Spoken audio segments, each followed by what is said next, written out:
Hello guys, welcome back to my channel and enjoy this fanfic part 1. Now let's start the fanfic. Naruto Uzumaki. If you asked who that boy was, the answer would vary greatly. If you asked someone from out of Konoha, the answer would be, unsurprisingly, that they had no idea and probably didn't give a damn. Now, if you asked inside Konoha, the answers would get interesting. The ninja would say he was the Jinchuriki of the Kyuubi, the civilians that he was the demon brat. Most called him a troublemaker, some the Fox Reborn. But there was one thing, one name on which they all agreed, pervert. Naruto Uzumaki was the alpha pervert of the Leaf, his perviness dwarfing that of Jiraiya himself at his age. Of course, he didn't become a pervert just like that. In fact, he became one after seeing a couple making love, and began to associate with love, thus if he had, he would have love. As he grew up, he realized he was wrong, but being a pervert was fun, so why stop? But Naruto also wanted to become a ninja, and while he wasn't stupid, he wasn't at his brightest when he was despaired, and thus Mizuki had tricked him. But with his hope returning, so did his smarts. I am so dumb, of course it's not a secondary test, it's a freaking trap. Damn it. My only hope is to make everyone believe I knew since the start and wanted to trap Mizuki. Maybe if I can capture him I'll be made a ninja, if so I hope to be on Boob-chan's team. Naruto drooled slightly before shaking it off and beginning to work. He quickly learned the shadow clone technique and then used the newly acquired clones to prepare the battlefield. However, one Iruka Umino found him, or rather one of his clones. Before the scarred instructor could speak, the clone held its hand up. No time to talk, please take position in the sidelines, I'm trying to capture a traitor. The clone led a surprised Iruka to a vantage point where he could see Naruto, casually leaning against a small shack. Iruka looked at the one next to him only to see the blonde wave at him and puff away. That shocked Iruka. Naruto on his part was surprised to see that he received his clone's memory, and filed the information for later. Soon enough, Mizuki arrived, a smirk on his face. Congratulations Naruto, you did it. Now, give me the scroll. Weren't you supposed to see if I have mastered a technique of the scroll? Mizuki's smirk turned malevolent. Do you really believe, you idiot, that you could master a cage-level technique? Now be a good demon, give the scroll, and I'll let you go alive, though you'll have to find another village. Konoha is a bit miffed by your theft. Naruto stuck an exaggerated thinking pause, rubbing his chin. You. Hails of shuriken and kunai suddenly appeared, all aimed at Mizuki, who did his best to block them all, and he did a good job at that, even slashing open the net that was supposed to trap him from above. Iruka dashed from his hiding spot, taking position in front of Naruto with a kunai in each hand. Naruto, retreat with the scroll, I'll take care of that traitor. What makes you think I'm done? Iruka, confused, turned his gaze, only to see Naruto pull lightly on a string. The result had the academy teacher's jaw reach the floor. Hidden explosive tags exploded all around Mizuki, blinding and deafening him, as kunai linked with wire flew from the trees, trapping Mizuki. When the dust settled, Mizuki was tightly tied up. Seething in rage, Mizuki glared at the two while Iruka slowly nodded his head, impressed. However, a rustle in the bushes caught everyone's attention. From the undergrowth, a brown creature emerged. It looked like a goblin or imp, its grotesque face distorted in an expression of wonderment. It looked at Naruto for a moment then screamed, "Master!" It ran across the clearing, showing the small club in its hand, an expression of stupid joy on its face before reaching Naruto and bowing repeatedly while chanting happily the word, "Master," for whatever reason it had. Naruto blinked 3 times. That's even more shocking than finding out Kyuubi's in my guts. Mizuki and Iruka whipped their heads toward Naruto, even more shocked, then they whipped it towards the sound of someone landing, namely the Hokage. Naruto-kun, how long have you known? I met the fox earlier this year. He's a complete asshole, said Naruto still studying the bowing creature. Then, the creature suddenly raised its head, and turned to the undergrowth. Then, it jumped to its feet and began jumping in place, screaming repeatedly, "Master!" as if calling onto someone or something that was in the forest. Soon, other little brown creatures emerged from the wood and joined the first in their adoration of Naruto. Interestingly, some had found things of use in the forest.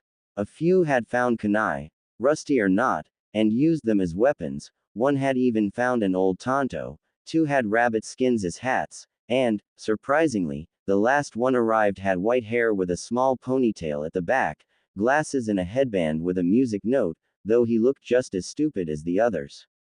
Grumbling was heard from the undergrowth, and a gray and old-looking creature emerged.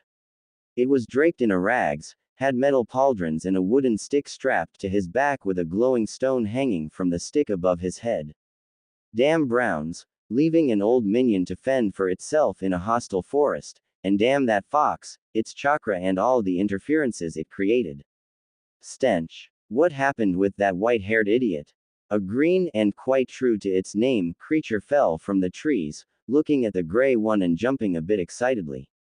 Dead. Dead. Wanted capture us. And kill Overlord. So killed idiot. Good.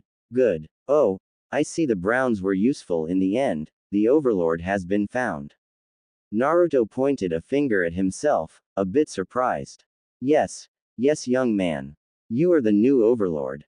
I am Gnarl, master of the minions, my smelly friend here is Stench, master assassin of the Overlord, and these pitiful things dancing around you are the Browns. What they lack in brain, they make up in resilience and strength. Please follow us so that you may explore your castle in Uzu. It is a bit in ruin, but it can be rebuilt fairly quickly. Sure, but I'm kinda taken right now. Can it wait a bit? Most certainly. Oh, heir of the Uzumaki clan. Okay, old man, there's a lot to explain, I believe. The Hokage nodded, and then snapped his fingers. A squad of Anbu appeared, and immediately the brown minions gathered around Naruto in a defensive formation, snarling at the masked ninja. Naruto, trying something, ordered them to stand down, and they did. Hiruzen returned his attention to the wary Anbu. Take this traitor to Ibiki for questioning. The Anbu took Mizuki and disappeared. Then Hiruzen turned to Naruto and, Gnarl.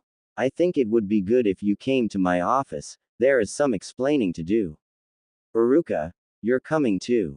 They followed the Hokage toward the village, Naruto ignoring completely the shocked and or hateful looks sent his way, the minions blissfully and stupidly following him.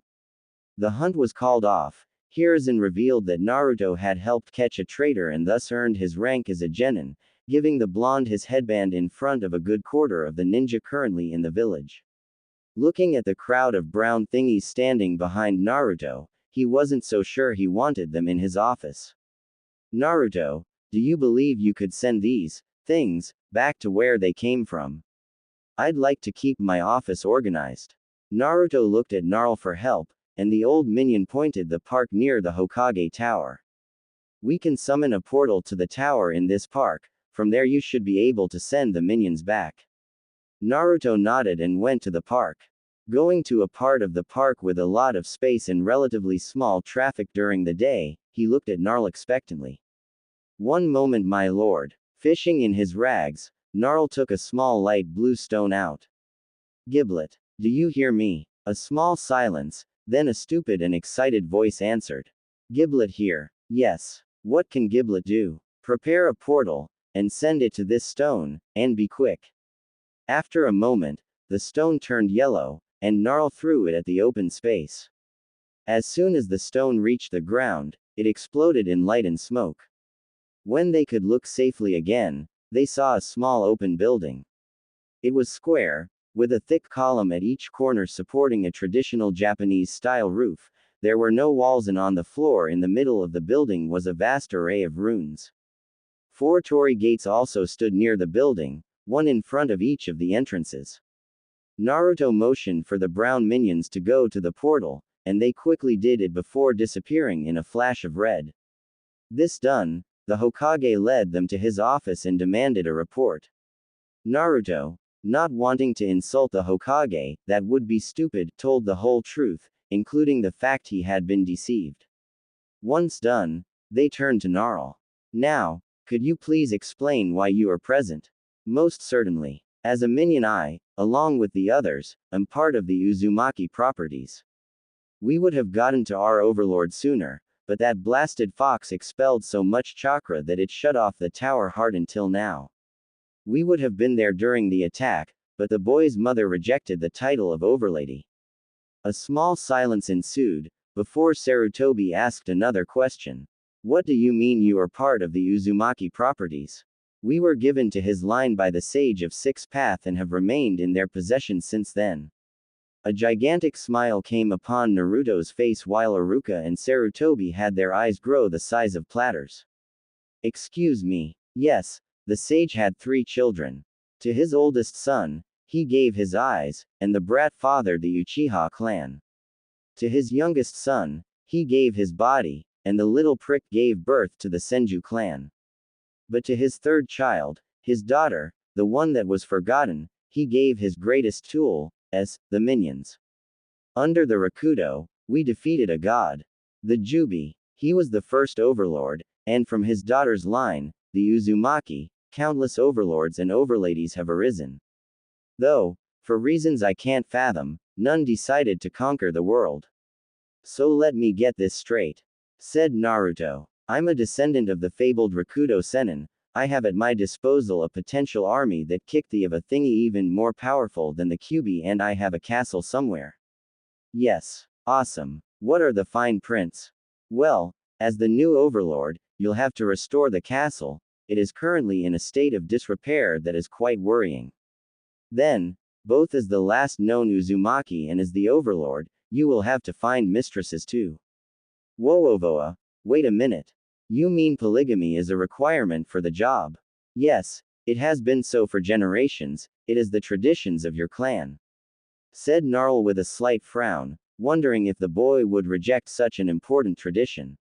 To his relief, Naruto smiled the biggest possible smile and had stars in his eyes. Best job ever. Where do I sign? Hyuga Hiyashi sighed tiredly. His eldest daughter kept disappointing him. It was so long since she had last progressed in the Juken, and her Byakugan hadn't evolved in a long time. It was depressing. Where did I fail? But Hiyashi knew that the fault didn't lay in him. Or maybe it did, she was so much like him. The Hyuga were renowned throughout the country for their Byakugan, an eye of great power. The Byakugan, while activated, allowed the bearer to see all around him, and discern the chakra pathways and chakra points, and no matter if it was activated or not, it allowed for extreme clarity of sight, giving every living Hyuga a 30 in each eye. Such perfect sight allowed them to see things in a way only a Hyuga could. It had side effects. Because of their perfect sight, the Hyuga had developed an imagination that was beyond realistic, and because of the capacity of the Byakugan to see through objects when activated, they had ended up picking up some tendencies. To put it bluntly, the Hyuga were a clan of glorified perverts. And just like their mind had reacted to their eyes had reacted to their minds. Now, to unlock the different stages of the Byakugan, you needed to indulge in carnal pleasure. The naughtier the act, the stronger your Byakugan got. If the civilians knew exactly the extent of the acts of depravity that took place behind the walls of the Hyuga, who knows how they'd react. But as Hiyashi always believed, it was better to get stronger through than through sorrow like the Uchiha. Thinking back on this brought back many fond memories of his wife, his brother and sister-in-law. Many times they had indulged in earthly pleasures, and a healthy doubt remained over whose children Neji and Hinata were. Exactly the two who were causing him a world of trouble. Hinata was a sweet child, something Hiyashi had nothing against, but she had a romantic streak. She was smitten with the Uzumaki boy and refused to go farther than masturbating. It wouldn't be so bad, if she at least went to the boy, but she was hell-bent on being submissive to him in every way, and so far the Uzumaki had only groped her. It was quite disheartening, really. The boy was a fine lad, with a healthy interest in the opposite, and his general behavior would make him welcome in the Hyuga clan, but he hadn't gone any farther than groping Hinata, something that left the clan head at a loss of words. Hiyashi knew that his daughter, because of her lack of talent with the gentle fist, needed to become ally active sooner in order to become stronger and increase her chances of survival, but she stubbornly refused. And then, Hiyashi had made the mistake of entrusting that Kurenai woman with a part of Hinata's education, hoping she could bring something to the girl that he could not, but he had discovered too late that the woman was a rabid anti-pervert, and feared that she would influence Hinata in some way. With a bit of luck, her team would surprise her masturbating and it would escalate into a threesome, a father could hope. Then there was Neji. In their fighting style, he was a prodigy without a doubt, but when it came to his behavior, he was a major problem. He had a deep-seated hatred of the main house, something Hiyashi could understand, but he also was almost owl. He kept unlocking new levels of power without partaking in any UAL activity, and it worried Hiyashi to no end. He feared the boy would consider himself superior to the other Hyuga, causing his already inflated ego to grow even more. He also feared for Hinata's life should the two of them ever fight. Neji had, during spars, tried to maim Hinata at several occasions, something that had led Hiyashi to forbid any spar between the two. Yes, if he had to give an opinion, Hiyashi would without hesitation say that Neji was the biggest problem. With yet another sigh, Hiyashi went to deal with the irritable elders. They had become insufferable since they couldn't get laid anymore. Hinata was depressed. Just the day before yesterday, her crush, her beloved Naruto, had failed the Genin exam, again. And she had passed. Now, she couldn't enjoy his wonderful company anymore, nor could she feel his incredible hands as they hungrily explored her nubile and vulnerable body. She sighed, getting her libido under control. Today, the graduates would pass some kind of test. Iruka had said it would help determine the teams, but she felt absolutely no interest whatsoever in this mess. She had come early, very much so, like a lot of her former classmates, but she completely ignored them. She needed air and tranquility, thus she went for the roof. "Hey Hinata-chan," said Kiba, walking beside her. "You seem down, want me to cheer you up?" he said with a slightly perverted, but mostly bright smile. Kiba had boasted he'd lose his virginity before hitting 16, and since he had seen Hinata being groped by Naruto so many times, he believed her to be an easy girl. Sadly for him, his comment had just reminded Hinata of what she couldn't enjoy anymore, putting her in a very, very sour mood. She stopped. Her left eye twitched 3 times, then she grabbed Kiba's head and slammed it into a nearby tree with enough force to embed his face into the bark. She stalked away from the unconscious boy playing at being a nail and resumed her walk toward the entrance of the academy, ignoring the wary looks sent her way. She was almost at the door when another annoyance made itself known. Sasuke Uchiha had seen the scene with Kiba, and was slightly impressed with the girl's strength, thus he decided to make her happy. "The way you dealt with Kiba was impressive. You will eat lunch with me," said the Avenger, causing all the girls to gasp in horror. Hinata turned to Sasuke, a full-blown snarl on her face. Then, she grabbed the Uchiha's head and slammed it into the closet's surface, which so happened to be a wall, and soon Kiba had a nailing buddy, except that Sasuke was slumped against the wall of the academy, only stopped from falling by the fact his face was buried in said wall. Of course, this attack caused Sasuke's fangirls to rush at Hinata, both to help their crush who was still near the irked Hyuga, and to pummel the heretic that dared hurt the divine gift to mankind that was Uchiha Sasuke, just writing that makes me want to puke. They quickly decided that only getting Sasuke out of the wall was safer when they received a smoldering glare from the Hyuga. Hinata finally reached the inside of the building, and began stalking the empty corridors, looking longingly at certain spots. Naruto had trapped her in this closet and groped her for a good 5 minutes before Iruka opened it. In this classroom he had squeezed her and he had cupped her crotch after pining her against this wall. With a sigh, she recalled many such instances. Sure, she wasn't the only girl he had groped. Ino, for instance, had also been one of his targets, but he always came back to her. What she couldn't understand was why he never went farther. Cammy knew she had never fought back. Another sigh made its way past her lips. Then, she felt a hand on her rear. The only person allowed to grope her hadn't passed, and thus couldn't be there.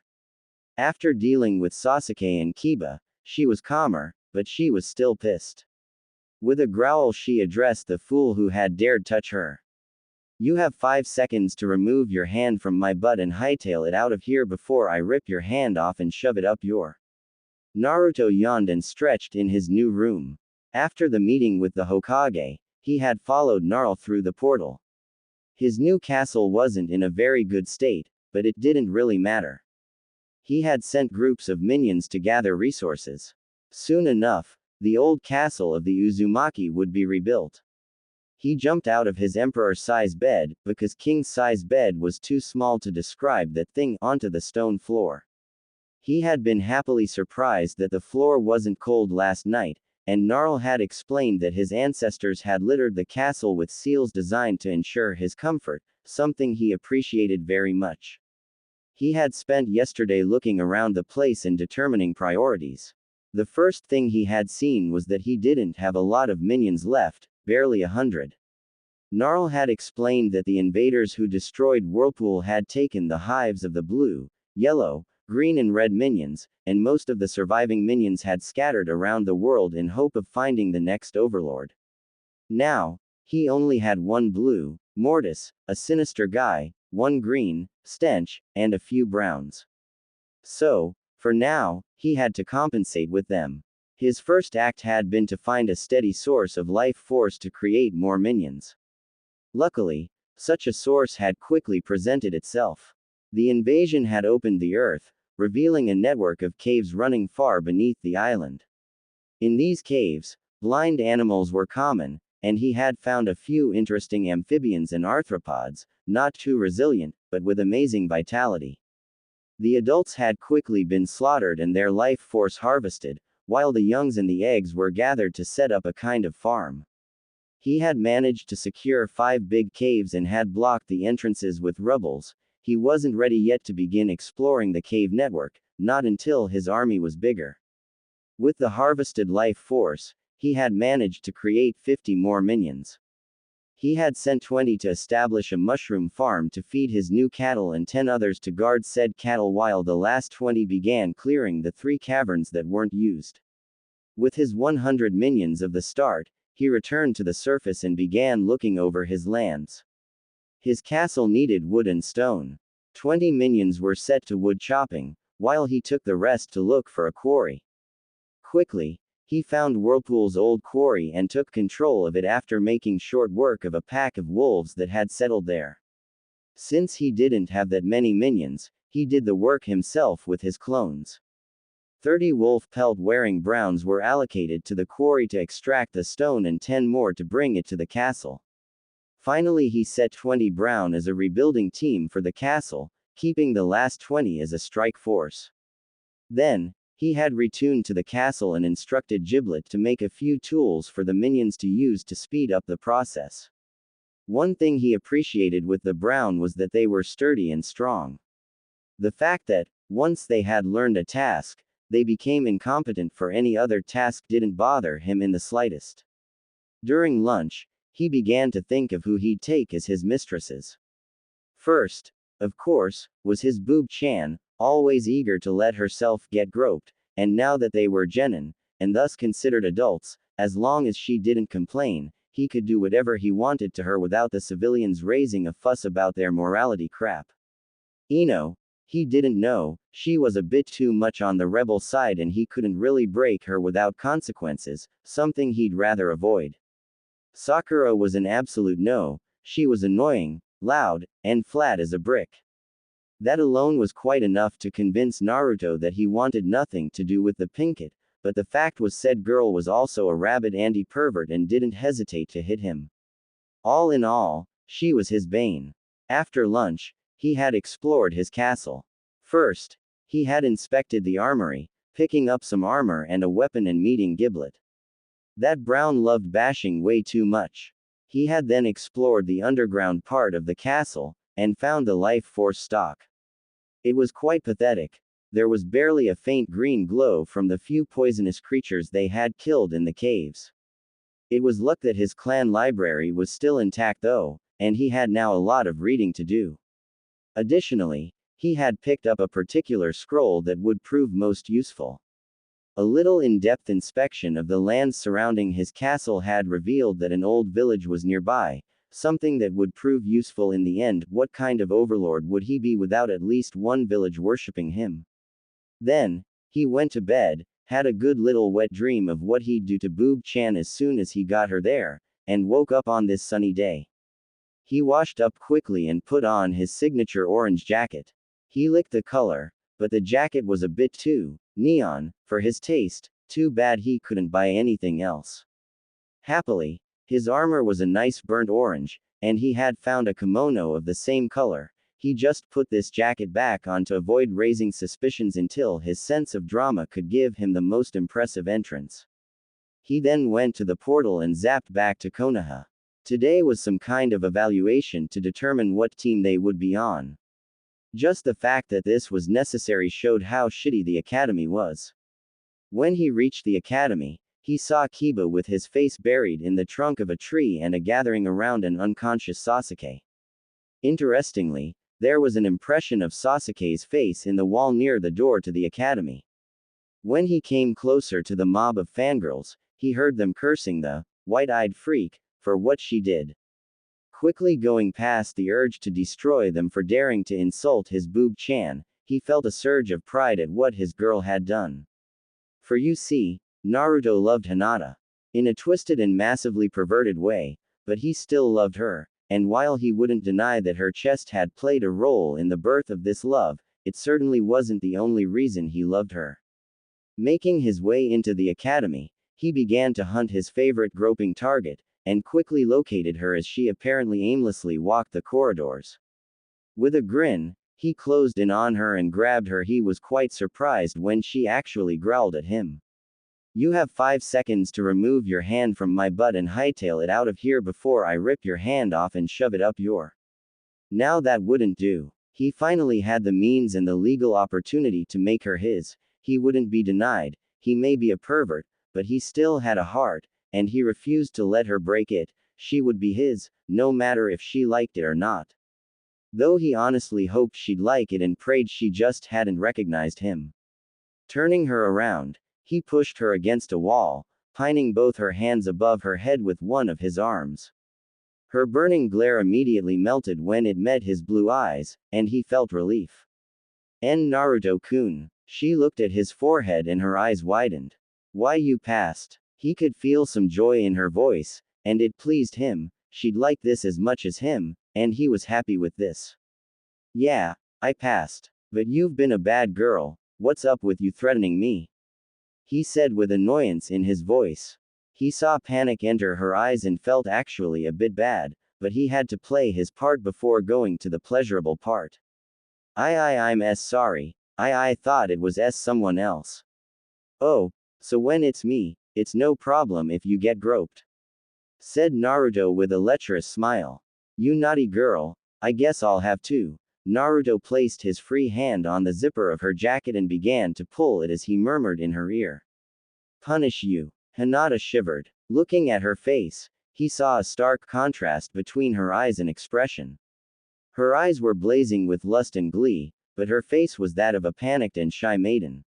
She was playing along. Excellent. Naruto K-kun, what are you going to do to me? She squeaked weakly. Naruto answered with one of his most perverted smile and by placing his left leg between hers and rubbing slightly, enjoying the expression of pleasure and desire that appeared on Hinata's face. With her jacket opened, he reached for her shirt and pulled it up, letting it rest above her S. He was satisfied to see that her bra had its clip on the front. It would be simpler. When Naruto unhooked her bra, setting her chest free, Hinata's mind began swimming. She had never felt his hands on her skin before. She was giddy with anticipation and excitement.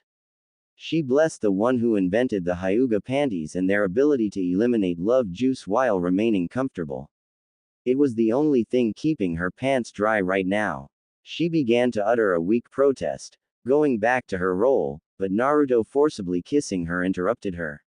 It was rough, almost violent, but it was their first kiss and Hinata enjoyed it thoroughly, kissing back passionately. Naruto began kneading her left, causing Hinata to moan in the kiss. His hands felt like fire on her skin, sending wave after wave of pleasure coursing through her as he stimulated her. Hinata shuddered in delight, hoping he would go even farther. Naruto was getting more and more excited. Her lips tasted delicious and her was so soft and enticing. The way she rubbed herself on his thigh was exciting him to no end and her moans only spurred him on. Though the absence of wetness was surprising him. Deciding to investigate, his hand left her and traveled down her body, quickly snaking into her pant and panties, finding there a most satisfying wetness. Sliding a finger inside of her, he enjoyed the way she gasped into the kiss, and felt absolutely delighted when she began to pump herself on his finger as her tongue became frantic in his mouth. Originally, that was as far as he planned to go, but she had excited him too much. She had brought it upon herself, right? Getting his hand out of her pants, he brought it to his face after breaking the kiss, leaving Hinata quivering in need and arousal. Looking at her right in the eyes with an expression of absolute lust, he slowly and sensually licked his finger, causing Hinata to release a throaty moan. Before she could react, he turned her around and pressed her upper body against the wall, her back at a 45 degrees angle. Caressing her shapely rear lovingly, he began pulling her pants and panties down, causing Hinata to gasp again. The Hyuga heiress couldn't believe it. Was he really going to do her right here right now? She had nothing against the idea, but it could be a problem for the test later, though, if it was Naruto, it would be worth it. She heard a zipper being pulled down, and looking behind her, saw that Naruto had let his pants fall to his ankles and that his jacket was open, giving her a delicious view of his poor shirt, struggling to keep his rippling muscles concealed. She licked her lips hungrily, her character of a shy and fair maiden completely forgotten. Naruto pressed the top of his against her, and Hinata understood what he wanted, some good real fun, but without risk of putting her carrier on the line. It made her love him even more. Close your legs, ordered Naruto lustily, and Hinata eagerly complied. Naruto moaned. His was caressed by the velvety skin of her inner thigh while the upper part was massaged by her outer lips. As far as he was concerned, this was the antechamber of paradise, but not paradise itself yet. He had yet to enter her. Getting a firm grip on her hips, Naruto began thrusting his hips, initiating the double masturbation and causing both teens to moan in delight. Ah, and Naruto-kun, ah, we might, someone might find us. Hinata managed to say through the excitement and pleasure. It wasn't a call to stop, far from that, more like a way to increase their shared arousal by teasing the exhibitionist in both of them. Naruto felt proud, knowing that her stutter had nothing to do with the weak persona she would often put up. This time it was fully because of his actions. Then let's finish this quick, said Naruto, picking up his pace. The sudden increase in speed caused Hinata to moan loudly. Ooh, yeah, this is life, moaned Naruto with one of his biggest smiles ever plastered on his face. Hinata decided to try something, and began to tense and untense her thigh irregularly, increasing the stimulation Naruto felt without giving him the occasion to adapt to any rhythm. Ooh, Hina-chan, I'll get you for that, moaned Naruto. Hinata looked above her shoulder, catching Naruto's eyes, and sensually licked her lips. Naruto smiled lustfully and picked up his pace again, quickly sending them both over the edge, covering his throbbing manhood with her juice and staining the wall with his cum. Panting, they took a moment to catch their breath before Naruto slid his out of its meaty sheath, causing Hinata to let out a drawn-out moan. Hina-chan, you naughty girl, look at how dirty you've made me, said Naruto teasingly. He was a bit surprised when Hinata turned to face him and pressed herself against him. I'm sorry Naru-kun, I'll clean you up, she whispered in his ear in a tone of voice before kissing him gently. Shivers of delight ran down Naruto's spine. Hinata, still pressed against him, let her hand caress his chest as she lowered herself. Once she was faced with Naruto's hardened member, she smiled softly and pecked it, causing Naruto to shiver yet again. Then, without hesitating, she took it in her mouth, the warm and wet feeling of it causing Naruto to groan throatily as his eyes rolled back. Hinata then cupped one of her s and inserted 2 fingers in her womanhood and, as she edged Naruto off, played with herself. Naruto moaned, both at the sensation and at the show. The aroused blonde placed his hand on top of Hinata's head, massaging her scalp and guiding her along his shaft, moaning blissfully all along. Hinata was also having a great time. Seeing Naruto's pleasured face excited her all the more, and the stimulation she gave herself made her moan around his member, unknowingly stimulating him further. Soon enough, they reached their climax, Hinata drinking Naruto's essence with joy. Finally letting go of Naruto's shaft, Hinata breathlessly got back to her feet, her legs shaking a bit, and a bright smile on her face. She was happy. Her crush had finally shown affection to her and she had been able to pleasure him. What she didn't know was that her heaving and still chest was far too enticing for Naruto. Pressing himself against her and kissing her with blazing passion, Naruto pinned her against the wall with his body, placing his manhood just under her folds. Without giving her time to understand what was happening, he began to thrust, his throbbing member pressing against her folds, the tips sometimes brushing against her butt, causing her to scream out in pleasure and surprise, only muffled by his kiss. Their previous activities had made them very sensitive, and it wasn't long before they went over the edge again. Breaking the kiss to allow them to catch their breath, Naruto stayed where he was, pressed against Hinata. Looking in her eyes, he kissed her again, this time softly. "Count yourself lucky there was this exam," he told her with a blazing smile. "Otherwise I'd have slammed you right against this wall." Hinata suddenly looked irked and muttered something about exams, causing Naruto to laugh lightly and kiss her again. They quickly put their clothes back on and went for the roof. Hinata, who had been slightly afraid Naruto would want her only for the physical activity, was reassured. He had been wonderful with her, so it must mean that he wanted more than just with her, right? When they reached the roof, Naruto laid down, and patted the concrete next to him, prompting Hinata to lay down next to him and cuddle his side and allowing Naruto to slip his hand in her pants and grope one of her buttocks. "Say Naruto-kun," said the Hyuga heiress. "Why didn't you do that kind of things before? Before, we were civilians, meaning that if I had any immoral behavior, no matter how dumb the notion is, it would have been brought before civilian jurisdiction, but now we are genin, thus we fall under the unofficial rule that says that ninja can do nearly everything they want as long as it doesn't threaten village security. We're supposed to kill people. Weird UAL fetish is quite small compared to that. If I wanted, I could go down there and you in front of everyone, and there would be no legal consequences. No, Hina-chan, I won't do it, not today at least." The Hyuga pouted a bit, but the fact Naruto hadn't said they couldn't do it later somewhat reduced her frustration. Besides, she was too happy to be pissed right now. They enjoyed silence for a few more minutes, until Naruto was the one to break it. "Hina-chan, there's something important we gotta talk about." Hinata looked up, surprised by Naruto's serious voice. He sounded unusually serious, and it worried her. "Well, I recently learned that I have a clan, and that I'll have to rebuild it. The thing is, I'll have to have several girls," he said, becoming more and more nervous as he talked.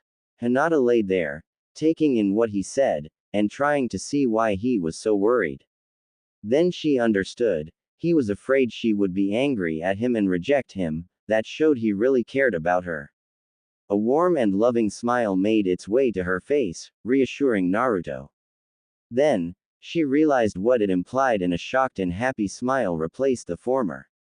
Are you asking me to help you rebuild your clan?" she asked excitedly. Naruto nodded. I'd like that." Hinata almost accepted on the spot, but she thought back and tried to see how she could use that to her advantage. Quickly thinking of something, She licked her lips sensually, unknowingly making Naruto curious and slightly excited. Alright, but I have 3 conditions. Which are? Asked Naruto. First, you don't share me. I don't care if you share the other girls, but I'm for you only. Naruto nodded eagerly. He could absolutely go with that. He had always been a bit possessive of Hinata anyway. Second, I want to be the top wife. Honestly, I is considering making you my only wife, the others would be more like concubines. Hinata rewarded him for that with a deep and very passionate kiss. Now she knew he would accept, and she would become the Uzumaki matriarch soon enough, because there was no way, that Naruto would refuse her last condition. Alright, last condition. I want to play with the others as I please. A trickle of blood fell from Naruto's nose. Girl on girl action. In my harem, with my wife. How is that possible? Asked Naruto in complete disbelief. He thought he'd have to get her there progressively, not that she'd jump into it willingly and gleefully. Hinata smiled impishly. She was happy that she had surprised Naruto, and especially enjoyed the part where he already considered her his wife. Love, I'm a Hyuga, everyone in my clan is Byaul. In fact, I could be considered one of the mildest Hyuga around since I'm not into some really gross fetish, like bestiality. Don't worry, I'm not sharing you with any animal, you're mine and mine alone. Said Naruto, causing Hinata to purr happily. Say Naru-kun, said Hinata flirtily. How about tonight we celebrate your passing, First you could tell me how you passed around dinner and then we could celebrate, just the two of us, in your room. Naruto, at this point was smiling like he was the luckiest guy on earth. And that's when Hinata murmured into his ear. You can even use the back door. She's getting it hard tonight. With clones. Hinata exited the academy with a smile on her face and a spring in her steps. Naruto had said that he would remain on the roof and step in at the most opportune moment. Hinata felt beyond happy. Her beloved Naruto loved her back. She was as good as married to him already. She'd have some girls to play with when Naruto wouldn't be there and he'd make her his woman in just a few hours. She happily walked toward her classmates who were gathering near the academy training ground for the beginning of the test. She absent-mindedly noticed her buddies the nails and their reactions. Kiba was quite enthusiastically scooting away from her, but Sasuke. The Uchiha heir had never seen this before, a female his age that denied him. It was new, surprising, intriguing and enticing. Am I the only one thinking he's creepy? She was obviously strong and, for reasons he couldn't fathom, thought of him as unworthy of her. He would prove his might in this test. He walked toward the Hyuga heiress with confident strides, and stopped right in front of her, proudly looking in her eyes. You are strong, yet you feel I am not worthy of you. I do not know why, but I will prove my strength to you. He said with a smirk. The idea of dominating a strong female appealed to him. It would be another show of his strength.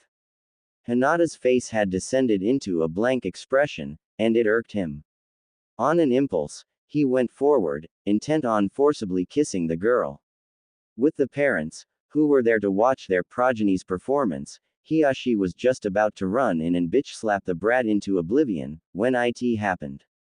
Hinata danced around the Uchiha, grabbing the back of his head and taking advantage of him being off balance to slam him into the ground, face first, hard. Then, her cheery smile returning, Hinata hopped lightly onto the back of Sasuke's head, driving it further into the dirt, and began walking away, enjoying thoroughly the few steps she took on the Uchiha's back.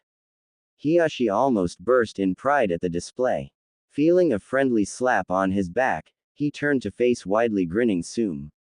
Hiashi, I like your pup, she's got spunk.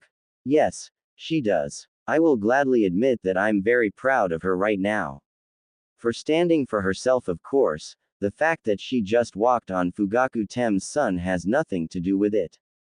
Shikaku snorted amusedly. Sure Hiashi, sure. Hinata sat against a tree and watched the show unfold. First would be a taijutsu tournament, and she was curious to see who she would be up against. Then, She noticed a pink-haired girl running toward the group with barely wiped bloodstains under her nose. She came to a skidding halt just in front of Iruka and screeched. "Iruka-sensei. Naruto is in the academy and he stole a headband. And he was doing nasty things to Hinata."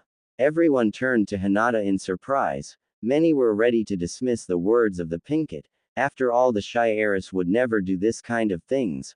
All it would take would be a denial. Even half-hearted and meek, even Sasuke had gotten his head out of the ground to see the inevitable denial. But to their shock, Hinata simply raised her right hand to her face and licked sensually her middle and pointer fingers. Immediately, Sasuke was in her face, enraged. Why that failure? He's just a talentless, perverted, worthless orphan. What does he have that I, the heir of the Uchiha, does not? Hinata grabbed his neck yet again and shoved his face in the ground again. Hiyashi failed to keep his smile in check. On the roof, an annoyed Naruto saw that Pinky had ruined his occasion to make a grand entrance, and decided to salvage what he could. Walking to the center of the roof, he breathed deeply, then ran toward the edge. With a mighty jump, he flew off the roof. The sudden appearance of a shadow on the ground caused many to look up just as he unfurled the scroll holding his armor while rolling in midair. Sending chakra into the scroll, the modified storage seal hummed to life as a blanket of smoke covered him. Using this cover, he quickly rolled the scroll and stashed it into his pouch before beginning his descent. Completing his roll, he placed himself upright again and began to fall at high speed toward the ground. Slamming feet first into the dirt of the training ground, he cratered slightly the earth and picked up a cloud of dust, obscuring the view of all present and barely showing his form rising from a crouch to a standing position. As the cloud of dust settled, he was revealed in all of his melodramatic glory. He wore suit of armor reminiscent of those of samurai, with large flat pauldrons bearing the insignia of his clan, a wide chest plate, plated gauntlets and shin guards, along with a traditional helmet, the crest of Whirlpool emblazoned on the front. Where, on normal armor, flaps of plates would fall on the back, sides and front from the chest piece, in this one a single piece of cloth flowed from under the chest piece, encircling him completely, falling to his knees and hiding his thighs. The plates were burnt orange and the cloth black as night, but what enhanced his impressive appearance was the mempo covering his face. The armored face mask was fashioned to resemble the face of a snarling fox, leaving only his startling blue eyes visible. Tied as a belt around his waist, his headband stood out proudly, lone piece of silvery metal in an ocean of black and dark orange. Behind his back, the handle of a tachi could be seen on his left, and a cape, a burning tapestry of orange and black, flowed in the wind behind him, depicting a burning castle under a starless night. He took 5 steps forward, each fall of his foot thundering in the deafening silence. In a deep and powerful voice, he talked. Silence floated on the training ground. Iruka stood there, eyes wide in disbelief. The Hokage's jaw had gone slack, his pipe almost falling from his mouth. The clan heads were looking on, impressed by the entrance. The civilians were beginning to panic, thinking that the demon had taken over. Sasuke had gotten his head out of the ground to look at the dobi. In disbelief, his fangirls were looking in shock at the armored blonde who had just humiliated Sasuke in a contest of coolness, and Hinata had to restrain herself from glomping him and dragging him in the woods to, you get my point. Naruto then raised his left hand, showing that a strange gem was mounted in it. It was gray at first, but when his fist was raised high enough, it glowed red and some kind of horn sounded, and from the woods, brown creatures emerged, converging on Naruto with raucous enthusiasm. While one or two would have looked amusing with their rabbit pelts, the dried blood on their weapons dismissed any feeling of mirth at their sight. There were 20 of them, with kunai in their hands, and many had strange armors, seemingly made of chitin, an impression further reinforced by the helmets a few of them wore, apparently made of an abnormally big spider's head. Like Inuzuka hound-sized spider. Many girls gave a shudder of disgust and the Aburame present began to shake visibly. Even more gruesome, one of them had what seemed to be a human scalp on his head. Sasuke then gathered his wits, stood up and planted himself before Naruto. If Hinata was attracted to the Dobi, then he would destroy him, show his dominance. If she couldn't be his, she didn't deserve to be happy. Fight me, he ordered with a snarl. An indignant scream came from the tree line. How dare you? The owner of the voice revealed himself to be Gnarl as he walked into the training ground. No one orders the overlord. It has been so since the Rakudo bestowed the title and its privileges upon his daughter. I see that Tanro's progeny is very much like him, arrogant beyond measure. The minion master snarled in hatred, before turning to Naruto. Master, I advise to remove this cancer from the face of the earth. The Uchiha have only caused grief and sorrow to your ancestors, from the very first day. No Gnarl, as enjoyable as it would cause too many problem. I will humble him myself. I expect a full explanation about that Tanro character. Most certainly my lord, said Gnarl, bowing humbly before his master. Naruto walked toward the circular fighting ring that sat in the middle of the training ground, Sasuke following behind with a smirk. They took their position, Iruka uncertainly giving a start to the fight. Immediately, Sasuke darted forward, slamming his fist straight into Naruto's mempo. He could not see that under the lacquer laid metal and not wood. Had he known that, he wouldn't have bruised his hand so much. With a grunt, Sasuke jumped back, looking at his bruised knuckles, not understanding what had happened.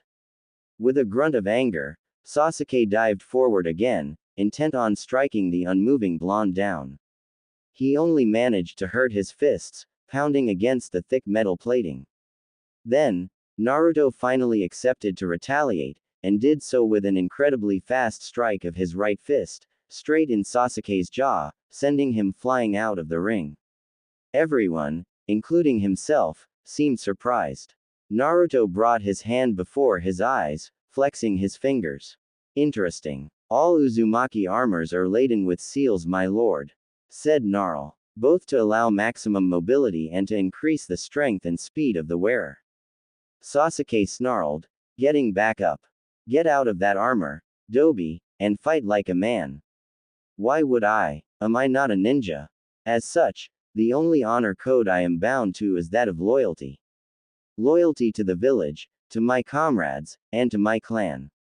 Fairness in a fight is not required. Sasuke gritted his teeth, and prepared to charge in again, but Iruka stopped him. Sasuke has been thrown out of the ring, and thus has lost the match. Winner, Uzumaki Naruto. A cream blur crossed the training ground and settled itself in Naruto's arms, a purring Hyuga looking straight in her boyfriend's eyes. And when were you going to tell me about your little imps? Asked Hinata with a raised eyebrow. With a chuckle, Naruto drew her closer and used his somewhat freed hands to remove the mempo. Actually, I was supposed to tell you before this whole mess, but we kind of got sidetracked, so. It's okay, said Hinata. Her voice then gained a seductive note to it. You'll just have to make it up to me. Naruto smiled brightly, and pervertedly. I love my life. Master, asked Gnarl. Is this one your first mistress? Well, I still gotta ask permission to Hiyashi-sama.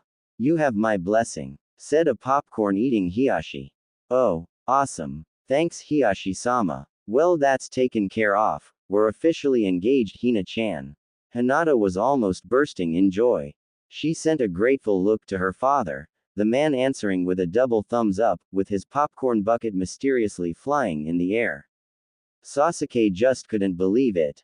What? Why? He is completely perverted. He is bound to be unfaithful. Why chose him? What does he have that I don't?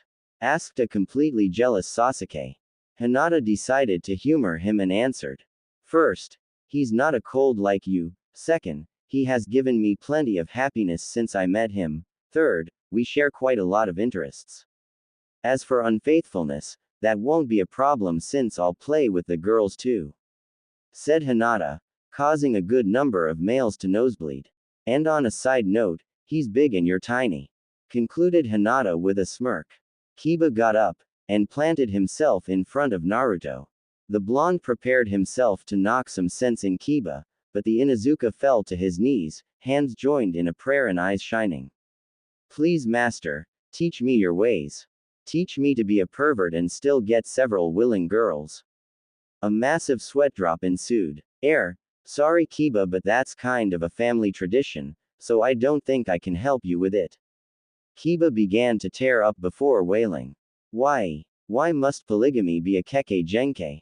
The sweat dropped. The test had finally come to an end. It had taken most of morning and a good deal of the afternoon. Hinata was classified as scout, skirmisher, and Naruto as tank, frontline fighter. Naruto took another scroll out of a pouch on his left hip and unfurled it around him, being covered once again by a blanket of smoke. When it cleared, he was wearing a silk burnt orange kimono, making him look regal. Of course, Hinata blushed while ogling him shamelessly. Quite a few girls in the class also blushed and began cursing themselves for not paying less attention to his jacket. Naruto picked Hinata up bridal style, causing the girl to smile delightedly, when Hiashi approached the two. Daughter, Naruto-san, if you would please come with me, I believe we have much to discuss, said Hiashi in a calm yet warm tone. Naruto shrugged and followed the clan head through the streets, Hinata still in his arms. He had sent Gnarl and the minions back to the castle. They quickly reached the Hyuga compound and went, surprisingly, to Hinata's room. Now, we should pack your belongings, Hinata. I think it would be better if you moved in with Naruto, it would prove simpler for you. Really? I can move in with Naru-kun. Yes, though I expect you to come back to the compound to continue your training in Juken. Now there is also something I must give you. Hiashi fished in his pocket and took out a small piece of red plastic with leather straps. Father, is that? Yes, it is the ball gag with which I proposed to your mother. I know she would have wanted you to have it, said Hiashi, looking fondly at the toy that had muffled so many of his beloved Hitomi's pleasured screams. Hinata took the little thing reverently, overcome with emotions. Naruto s his arm around her waist and pulled her to him, looking lovingly into her eyes. If you want, we can use it tonight. Hinata smiled. I'd like that. Hiashi nodded approvingly. You have chosen a fine one, Hinata, a fine one indeed. You are welcome in our family, Uzumaki Naruto. Naruto and Hinata had just teleported to the castle thanks to the gate near the Hokage Tower. Hinata looked around, amazed at the size of the halls. She looked at the tower heart in wonderment, caressing the iridescent sphere with the tip of her fingers. It is beautiful. The tower heart, the source of many powers. For instance, it powers the tower gate we just took. Come on, let's go eat. Naruto grabbed her hand and led her to the dining room, neither disturbed by the silence that permeated these damaged halls. It's not in the best of states. No, but it will be rebuilt, and the banner of Whirlpool will once again stand proud on these walls. Whirlpool. Wait, you're the heir of a nation too. Yup. Handsome, strong, loving, as perverted as you, and a prince to top it off. Jackpot, my little Hina, jackpot. They reached the dining hall to see a table with many types of food arrayed, including an Uzumaki-sized bowl of ramen. Gnarl was standing in a corner. Master, since you had a guest, I took the liberty to send some brown to hunt some animals and had them prepared. I also had some delicacies your ancestors stocked unsealed and prepared. Excellent, Gnarl. Now why don't you tell us about that Tanro fellow while we eat? Certainly, Lord, said Gnarl as Naruto and Hinata sat down with the later in the first lap. Tanro of the Battle Fan was the oldest of the Rakudo's children, and fathered the Uchiha clan. That little brat was arrogant and forceful, always giving orders to everyone as if they should follow him just because he said so. The only one he respected was his father, even his own siblings he saw with contempt. Truly a most unpleasant person. Gnarl rubbed his chin. Then was Sanzo of the Thousand Hands, founder of the Senju line. He won his nickname through his speed, for none could rival him in taijutsu. He was slightly better than his brother. He at least left Lady Nemu alone when she said she wanted no part in their stupid squabbles, but he had just as big an ego and he thought that he was the one supposed to rule. The wrinkled face of Gnarl then lit up in a fond smile. Ah, and lastly there was little Lady Nemu. She became known as Nemu of the Whirling Tide because of her incredible control of water, but to us, minions, she was the little lady. Her brothers were fighting so hard for their father's approval that they never paid us any mind, always looking to one-up each other. But Nemu, she would often come to play with us.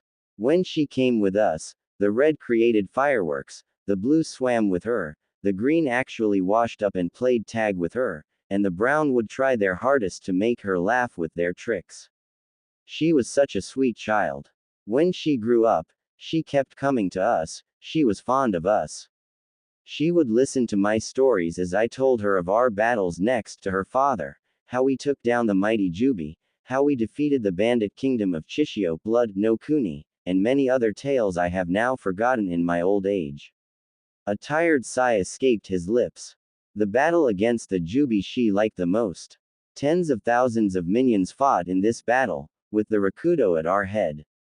I wish you could have witnessed it, the glory of the first overlord, master of life and death, the Rakudo Sennin. The browns pinned the beast to the ground, the greens weakened it, the red bombarded it constantly, all that fell were brought back by the blue. It was a cataclysmic battle, and one I will always remember. I was there, fighting next to the overlord, the firstborn of the minions. When the beast was finally defeated, Rakudo-sama sealed its chakra inside of himself, trapping the soul and power of the beast in his own. Then, around the dried husk of the beast, he gathered rocks and stones and propelled it into the night sky, creating the moon. Gnarl looked at his audience and smirked. They had stopped eating, listening intently to his story. The day of the Rakudo's death was a sad one indeed. He called for his 3 children, and told them of his coming demise. For the first time, the 3 siblings agreed totally, and wept together. He told them of his plan to avoid the rebirth of the Jubi. He would split the beast in 9 creatures, the Biju. You mean, said Hinata, like Kyubi. Indeed, young lady, indeed. Little Kurama was one of them. Wait, the Kyubi has a name. Yes, he has. Hinata, figuring now was as good a moment to tell what she knew as any other, turned to Naruto. Speaking of which, I know about the seal. Naruto paled. Seriously, Naru-kun, if the fox bothered me, do you really think I'd have let you do all those things to me? That relaxed Naruto a great deal. Anyway, said Gnarl. After this, he chose Sanzo as his successor. Tanro threw a temper tantrum and began whining about how he should be the one to lead, yada yada, all the while Lady Nemu was busy trying to keep the peace her father had created, but it proved impossible with her 2 retarded siblings going at each other's throat. Though, I have some respect for Sanzo, he defended Nemu when Tanro tried to force her to fight for him. Then, he tried to get us to fight for him, but we had been instructed to only follow Lady Nemu.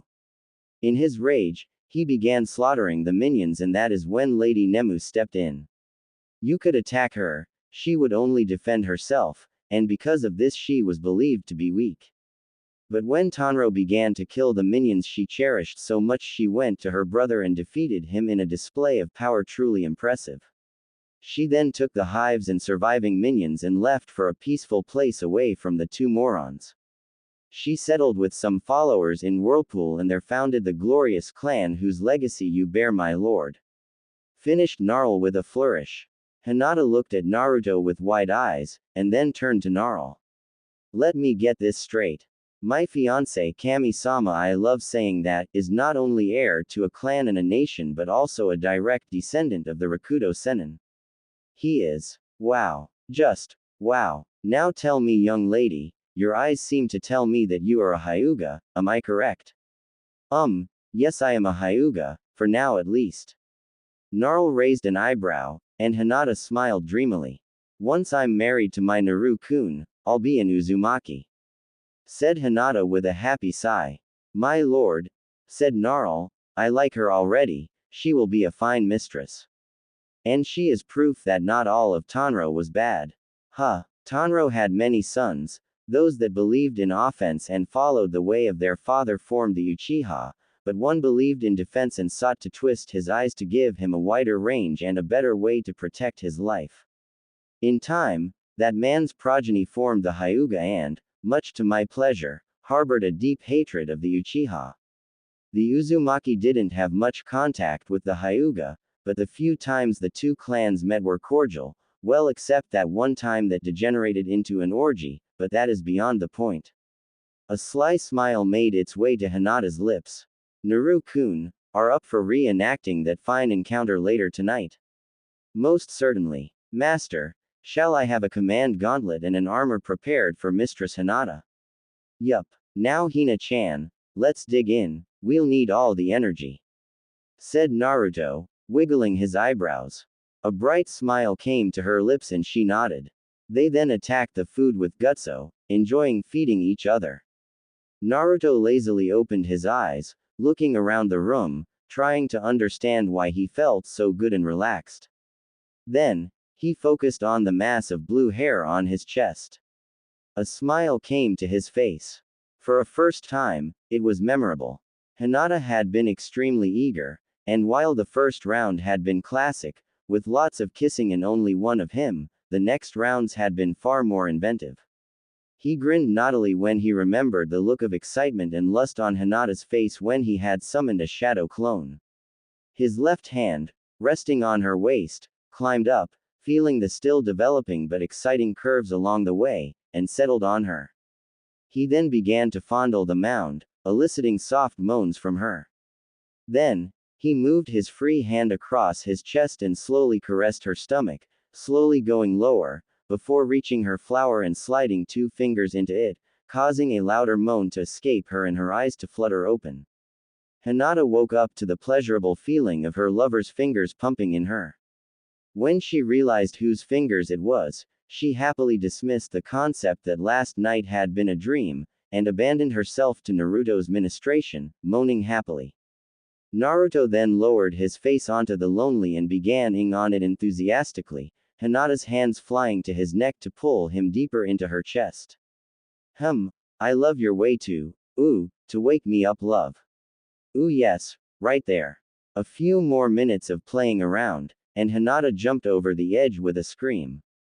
Naruto propped himself on his arm to contemplate his handiwork, finding the way Hinata's chest heaved to be particularly delicious and enticing. He couldn't resist for long and quickly attacked the downed Hyuga, inserting himself in her in one smooth thrust. Hinata, feeling the more than welcome invasion, moaned gleefully before capturing his lips in a soul-searing kiss.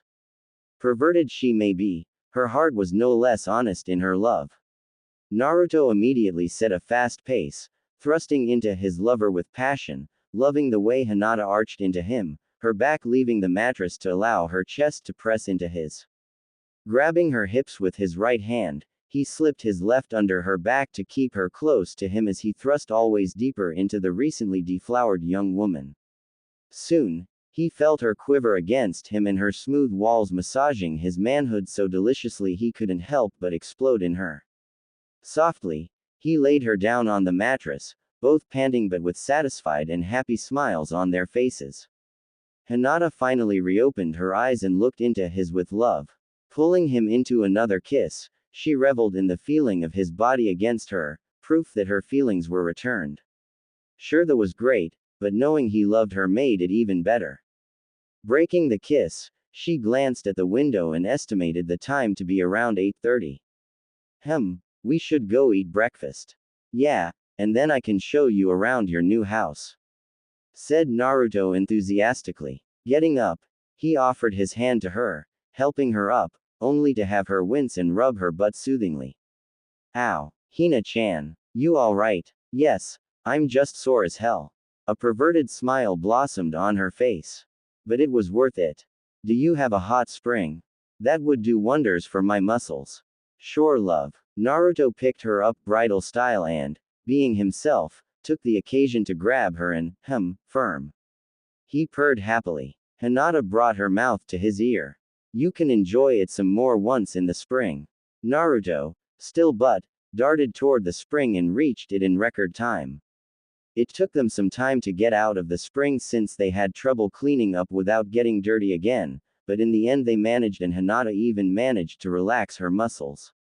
Wearing only towels, they returned to their room and dressed quickly before going for breakfast. They ate together, Hinata sitting happily in his lap.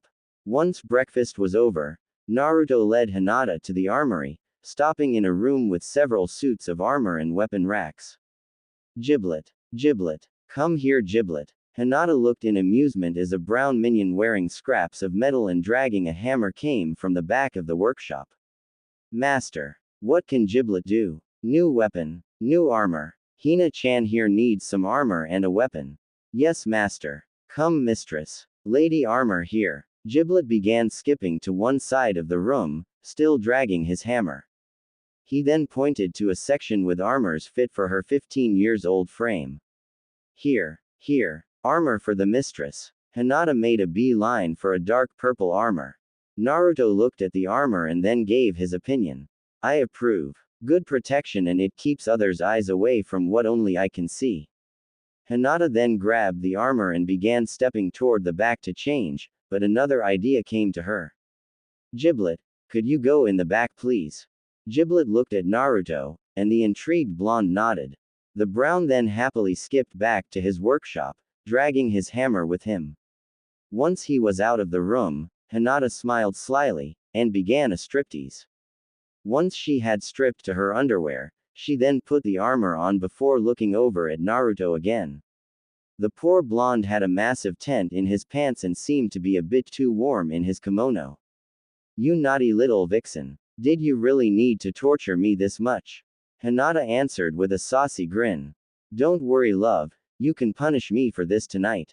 Oh, I will. Now that he was actually paying attention to the armor she wore and wasn't thinking of the way her pants had slid over her butt, Naruto could see it was indeed a good choice. The chest plate rose at the level of her chest without a crevice between her s. She had large pauldrons like his with the Uzumaki crest on them. She also had the plated shin guards and forearm protectors along with the cloth falling from her chest piece, except the cloth here was parted on the front, allowing for greater mobility, something she would need. While Naruto had gloves that completely covered his hands and fingers, she only had a piece of cloth expanding from her sleeve and linked to a ring around her middle finger. She also decided to forego any helmet. Okay, now a weapon. Naruto took her to the wall where the many weapon racks were and let her choose. Immediately, she chose a bow, picking it up along with the quiver. That should do nicely. That way I'll be efficient both at close and long range. Good. Now you're fully equipped. Of course you'll have to train a heck lot to be able to proficiently use your weapon. Now that we got you a suit of armor, let's get you outfitted with a kimono. No need to remove the armor, I'll give you a scroll that will seal it as it is. The scroll will allow you to switch outfits at will. How many outfits are stashed in one scroll? Only one, but when you change your outfit, the one you wore is automatically sealed. Here, take this scroll, unroll it around yourself and push chakra in this part of the seal. Hinata did just as told, but, well, there wasn't any outfit in the scroll. So she ended up stark. She turned an amused gaze to her fiancé, Kami-sama. Did it felt good? You wanted this to happen, didn't you? Absolutely, said Naruto, grinning pervertedly, his eyes roaming over her body. To his surprise and delight, Hinata turned and placed her hands on the armor display on which the armor she had chosen had been resting, and began to swing her hips seductively. I'm getting cold, said Hinata, despite the warm and pleasant temperature. Could you warm me up? Naruto walked up to her, his hands falling to her hips. She shivered in anticipation as he slowly massaged her sides. One of his hands moved to her lower back, before sliding down her butt, across her lower cheek and hip and coming to rest on her wanting flower. He rubbed her a bit, loving the way she moaned. His other hand left her hips and untied his obi before pushing his pants and underwear down, letting his shaft spring unrestrained and fall on the crevice of her while he inserted 2 fingers in her, causing her to moan loudly. Rubbing his manhood between her cheeks, he enjoyed the way she softly humped his hand for a few more moments before sheathing himself completely in her in one swift thrust. At the surprising, but hardly unwelcomed intrusion, Hinata moaned loudly, enjoying the sensation thoroughly. They had spent quite a bit of time last night making sure she was comfortable with him in that hole. She was glad to see it paid so soon. Naruto began to her to their shared delight, and Hinata quickly realized that her sneaky fiancé, just thinking of that almost made her cum, had placed his hand there for a reason. With each of his thrust, he pushed her into his hand, increasing her pleasure as it went in and out of her, leaving her constantly stimulated. Naruto began to pick up his pace, forcing more moans out of her and bringing her closer to ecstasy, until she peaked and, with one last but loud moan, released. Standing there, panting and leaning on an armor stand, enjoying the skin contact. Anything else for today, love? Or can we go back to the bed and enjoy the day? Purred Hinata seductively. I'd like that, my beloved, but we still have to get you a kimono. Oh, okay, said Hinata, a bit disappointed. She picked up the clothes she had discarded to put the armor suite on, and put them on, without her underwear since they were in the scroll. They made their way to the room where the kimono were stocked. Naruto had been there once, to pick up several of his dark orange silk kimono. Hinata had never been a very fashionable person. She left that to Ino and the other fangirls, but when she saw the assortment of kimono that were at her disposal, she almost squealed. Darting from one kimono to the next, she looked at them all excitedly. It's incredible. And they're all silk. Oh, this one looks good. Or maybe this one. Gah, I don't know what to choose. Why not take several? Really? Asked Hinata excitedly after suddenly reappearing next to him. Naruto chuckled and kissed her softly. Anything for my girl. Now come on, choose some. Hinata smiled, and went to pick those she wanted. She took 5 loose kimono for everyday work. They were a rich dark purple with a slightly lighter obi, with the lower part more ample and concealing pants, thus allowing more freedom of movement and ensuring she would remain decent even if they were torn. Then, she picked more formal kimono for great occasions. She picked a white kimono with red falling leaves and a red one with white flower designs. She was so excited to try them on that she almost ripped apart her old pants and jacket, once again giving Naruto a pleasant view, as she quickly changed in one of her purple kimono. Looking at herself, she felt satisfied. Now I just have to add the Hyuga crest on one shoulder and the Uzumaki on the other and it will be perfect. Don't worry, it may seem strange but Stench loves to embroider. It's good too, he needs a hobby besides stabbing. Maybe you should find one for Giblet too, he looks like he only works. Oh, that because he does, but don't worry, since there's a lot of bashing he's happy. Those minions are strange creatures. Yup, but useful. Now come on, I'll show you around the place. They made their way to the entry hall only to see that the construction team was hard at work, singing badly, as they worked with stupid enthusiasm. They also saw a few minions bringing fresh timber to help the repair. They spotted Gnarl as he approached them. Ah, master. Good news. An old seal created by your ancestors is still intact. I couldn't be sure, but it reacted last night. During physical activities it gathers vital energy spent, and depending on one's elemental alignment, the type of energy varies. We now have a small stock of water energy and wind energy that helps start back the creation of a wind hive. Wind hive? Yes, with the evolution of chakra and those elemental affinities, new forms of vital energies appeared, so we used vital energy to create new hives. The water, or blue hive, red or fire hive and the brown or earth hive already existed, and we managed to create a lightning or yellow hive. Sadly, it was taken as well. I also believe that some minions that scattered may have gathered in tribes and built minor hives, so it might be good to look out for them. I strongly believes that those minor hives have unique variations that will help improve our minions in the long run. Okay, that's good to know. Now, we need to know who got the water affinity and who got the wind. That is not a problem, Lord. Your ancestors created a scroll for this. I will set some minions to look for it. Okay, cool. Now come on, Hina-chan, let's show you around. Naruto took her hand in his and led her outside, showing her his possessions and further impressing the young woman. He also showed her the room where the vital energy was stocked, and was quite pleased to see that it was slightly more filled. There were 6 platforms on the ground, with their twins attached to the ceiling above them, and in between, the life force was stocked. The water column was glowing slightly, with a small ball of blue light hovering at mid-height. The poison column was still barely visible, the wind column was empty, but now that he paid attention he could see that what he thought was rubble behind it had slightly grown. The fire and lightning columns were empty, and a minuscule glow was present in the earth column. Hinata looked at the growing hive for a second, before smiling pervertedly.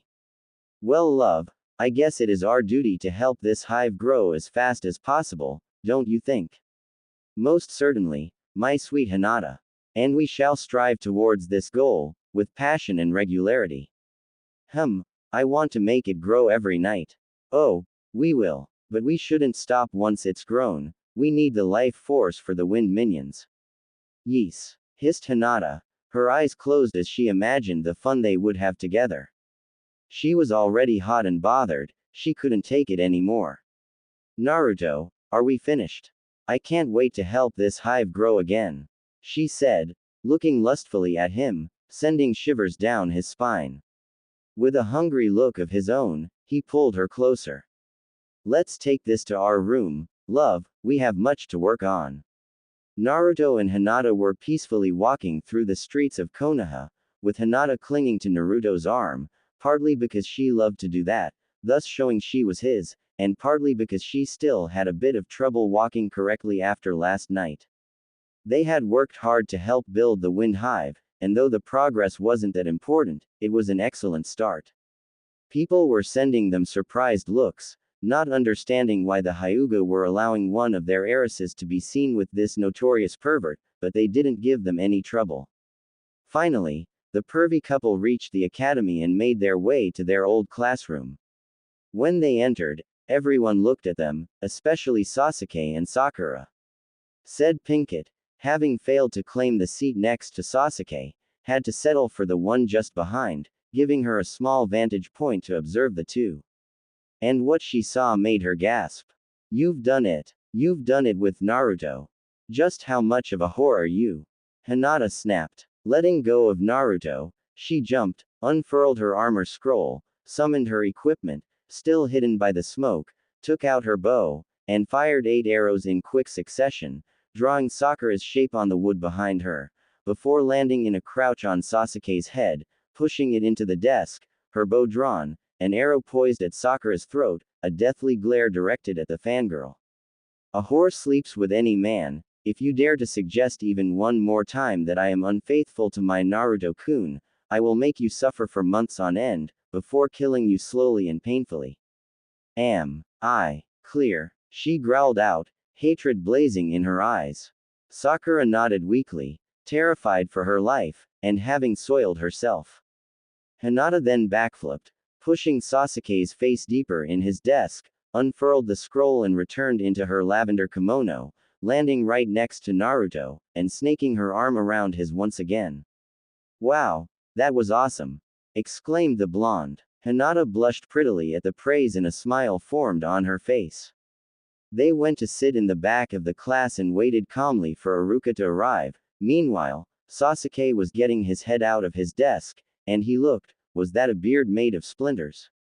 Oh jolly. Iruka arrived finally and looked over the class. He noted Sasuke, being harassed by fangirls trying to remove the splinters, but the overenthusiastic girls and the struggle for the privilege to remove said pieces of wood ended up driving them further into the youth's skin. Then he saw Sakura, just above Sasuke, paralyzed, with arrows all around her, Kiba stealing glances at her and sniggering every so often, and lastly Hinata happily cuddling with Naruto in the back row.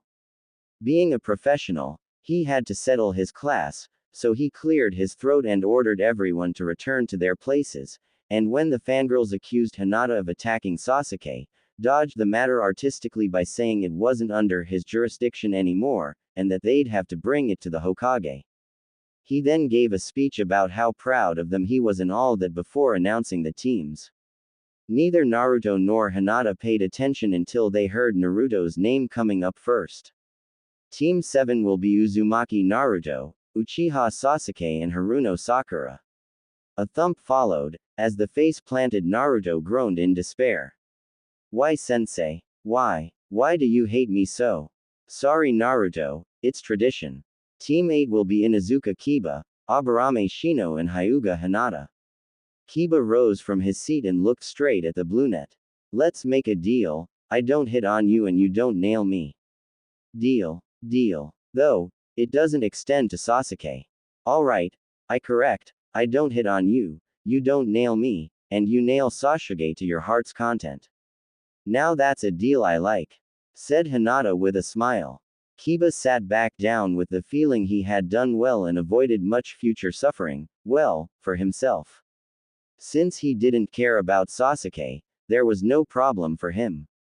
Iruka sighed, and resumed, quickly passing over the last two teams, then he told them that their teachers would come soon to take them. As soon as he finished his sentence, the door slid open, and in stepped a red-eyed woman with curly hair and a very original dress that caused Naruto to whimper in fear. Hinata, surprised, looked at her fiancé. Naru-kun, hush. If she finds me she will torture me. Hinata looked at the woman that had taken care of her for a few years now, and found her glaring Naruto down. Kurenai-sensei, may I know why you are trying to kill my fiancé with your eyes? Kurenai looked at Hinata with wide eyes. What do you mean fiancé? You're barely 15, and this boy is a notorious pervert. I love him as he is, said Hinata with a dreamy smile, snuggling up to Naruto some more. He is bound to cheat on you. At that, Naruto slammed his fist on his desk, fracturing it. Hinata, having jumped in surprise, had let go of his arm, thus allowing him to stand. The blonde had an expression of contained fury on his face, but his eyes told the truth of his feelings. It was quite clear he wanted to rip this woman apart. Are you insinuating that I would go behind Hina-chan's back? Hissed Naruto lowly. Choose your next words carefully, John and Yuhi, otherwise what happened to Suzume-sensei will be a walk in the park compared to what I'll do to you. Said prude had viciously humiliated Naruto during a lesson. The next day she had been found, in front of the Hokage Tower, tied to a post, a free sign above her, and high on aphrodisiac. No one but her knew how many men had used her during the night. Never again had she crossed the Uzumaki. And now, Kurenai was sweating bullets and trying to avoid her problem. Hinata, having some affection for the woman, decided to save her. Don't worry sensei, Naru-kun and I already have an agreement. We'll pick our little concubines together, since we'll both play with them. Kurenai's eyes grew to an almost impossible size. Most of the girls in the class had outraged expressions, a few had small nosebleeds, and the whole male population of the class, Sasuke included, had nosebleeds. Plus a very perverted and happy smile for Naruto. So, which team are you here for sensei? Asked Hinata innocently. Yes. Sai Team 8, with me. Kurenai then led her 3 students out of the class. Other teachers came and retrieved their teams, until only Team 7 remained. Naruto, bored, pulled out an Ika and began reading his book peacefully, giggling perversely on a few occasions. Finally, Sakura, needing something to pass time, decided that she could berate her blonde teammate. Naruto, shut up. I'm tired of hearing your stupid giggling. Sakura, you don't understand art. This book is a masterpiece, really. It's just a perverted and shitty book. You should be ashamed of yourself. But I guess a low-life like you reads something at their level. Said Sakura cruelly, and had she paid attention, she would have gone all fangirl on the fact she had caused Sasuke to smirk. Naruto didn't give a damn. Maybe I should show you how good this book is. Yeah. The blonde cleared his throat and breathed deeply. Daisuke and Miki stood in front of the tent, looking upon the ruins of the burning village, the village Yusei had destroyed. I am sorry, Miki-chan, said Daisuke. If I had killed him when I had the chance, your family would still be alive. I am sorry. No Daikun, it's not your fault. Yusei is the one to blame. We gave him all we had, we shared everything with him, but he wanted power more than friendship. Said Miki lowly, her voice still strained by the hours she had spent crying. We must take him down, before he kills more. Daisuke wrapped an arm around Miki comfortingly as the young woman laid her head on his shoulder. Fresh tears flowed out of her eyes as she remembered happier times, when the three of them played together in the fields, innocent children dreaming of evil foes they would fend off. Never had they imagined that one of them would become the foe. After an hour, they put their memories to rest and went inside the tent to rest. Daisuke couldn't find sleep, plagued as he was by painful memories and dark thoughts, so he went outside, to gaze upon the stars. Suddenly, he felt two arms snake around him and a very womanly chest, clad only in a bra, being pressed against his back, causing him to stiffen. Miki rested her chin on his shoulder, rubbing her cheek against his. Are you okay, Daikun? She asked quietly. I can't sleep, answered Daisuke, trying to fight down his arousal. Me neither, said Miki, apparently unaware of Daisuke's plight. You know, Daikun, there's something that I really have to tell you, she said, blushing lightly. Of course, Miki-chan, said Daisuke, trying desperately to ignore the pleasurable feeling of his long-time love against his back. Why, you know, I'll always listen to what you have to say. Daisuke felt his beloved smile, and his heart soared, proud that, even after this horrible day, he still managed to make her smile. She may not love him, at least he could bring some light in even her darkest day. Miki kissed his cheek softly before nuzzling his neck. That's something I always loved with you. You always care about what I have to say, you never dismiss me. That's why I'm sorry I can't seem to let it out, she murmured, blushing a little more. Hey, no worries, said Daisuke with a grin, turning to her. Remember when we were kids and we wanted to tell secrets? You can do just like we did, draw the secret on my hand. Miki smiled softly, her eyes shining with an emotion he didn't recognize. I have a better idea, she said, leaning closer. Let me show you. Her lips met his in a sweet kiss. Daisuke was shocked, but he answered the kiss nonetheless, if only through instinct, and once he overcame his shock, he reveled in the feel of her beautiful lips against his. Slowly, he turned his body, wrapping an arm around her waist, pulling her closer, delving deeper in the feeling of shared love. He had had dozens of lovers, convinced that he would never be able to call Miki his and to be hers, but here he was, kissing the one woman he honestly loved, feeling her love being poured into the kiss. He felt elated as the kiss ended, gazing with adoration into the eyes of the woman he loved. Slowly, he kissed her lips, before placing a kiss on her jawline, then another, slowly making his way to her neck, ing lightly on her skin as her hands traveled his skin, caressing his hardened muscles. Hesitantly, he placed his free hand on her shoulder, caressing the milky skin exposed to him while slowly, almost timidly, pushing the strap of her bra aside. She let out a shuddering breath, pulling his face against her neck and sending a hand to unclasp her bra, wanting to expose his flesh to the wonderful ministration of her beloved, and soon, nothing could stop Daisuke from gazing in wonderment at her luscious and ample che. Shut up, you pervert. Hush, you idiot. That last sentence had been said harshly by a gray-haired male sitting at the desk just in front of Naruto's and wearing the Konoha uniform, a face mask and his headband over one of his eyes. Then, he turned back to Naruto, stars in his only visible eye, his head resting on his palms, and he almost purred. Please, don't mind me, go on. In the Hokage office, one old man and his three helpers, all with stars in their eyes, and pulling a very good cat face, said at the same time. Yes, please. Naruto smiled. It would be with pleasure, but sadly a part of the audience is susceptible to ruin the reading. Say, how about we go to the Hokage's office after this team meeting and after I pick up my girl, of course, and then we can resume the reading.